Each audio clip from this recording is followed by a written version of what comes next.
జయశంకర్ భూపాలపల్లి జిల్లా మొగుళ్లపల్లి మండలం అధికారులు తహసీల్దార్ జాలి సునీతారెడ్డి, ఎంపీడీఓ గోడిసాల సురేందర్ గౌడ్, ఎస్ఐ బోరగల అశోక్, మండల వైద్యాధికారిని డాక్టర్ నాగరాణిలను మొగుళ్లపల్లి గ్రామ సర్పంచ్ చాట్ల విజయ్ రవీందర్ దంపతులు శుక్రవారం మర్యాదపూర్వకంగా కలిసి స్వీట్లు తినిపించి ఘనంగా శాలువలతో సత్కరించారు.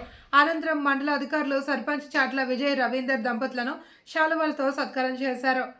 ఈ సందర్భంగా సర్పంచ్ దంపతులు మాట్లాడారు. గడిచిన క్షణాన్ని స్మరిస్తూ, రాబోయే క్షణాన్ని ఊహిస్తూ, ఉదయించే ఉషస్సుల కోసం ఎదురుచూస్తూ నూతన సంవత్సరంలోకి అడుగెడుతున్న మండల అధికారులకు సర్పంచ్ దంపతులు నూతన సంవత్సర శుభాకాంక్షలు తెలిపారు. మండల అభివృద్ధిలో కీలక పాత్ర పోషించే అధికారులు మున్ముందు మొగుళ్లపల్లి గ్రామ అభివృద్ధికి తమ వంతు సహకారాన్ని అందజేయాలి అని కోరారు.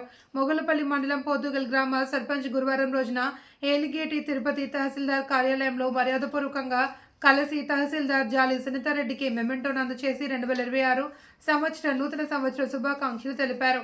అనంతరం ఆయన మాట్లాడుతూ 2026లో మొగుళ్లపల్లి మండలం ప్రజలు మరియు పోతంగల్ గ్రామ ప్రజలు ఆయురారోగ్యాలతో, అష్టైశ్వర్యాలతో, ఆరోగ్యాలతో, పాడి పంటలతో వర్ధిల్లాలి అని సందర్భంగా మండల అధికారులకు, ప్రజాప్రతినిధులకు, ప్రజలకు నూతన సంవత్సర శుభాకాంక్షలు తెలిపారు.